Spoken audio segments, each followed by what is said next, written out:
ભાવનગર શહેરમાં આવતીકાલે અડધા શહેરમાં રહેશે પાણીનો કાપ. આવતીકાલે શુક્રવારના રોજ ભાવનગર શહેરને પાણી પૂરું પાડતા પમ્પિંગ સ્ટેશન બંધ રહેતા આવ્યો પાણીનો કાપ.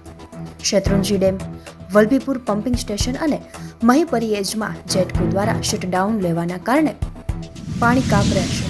જેટકો દ્વારા એક સાથે તમામ પમ્પિંગ સ્ટેશને લાઇટ શટડાઉન કરતા અડધું ભાવનગર પાણી વિહોણું રહેશે.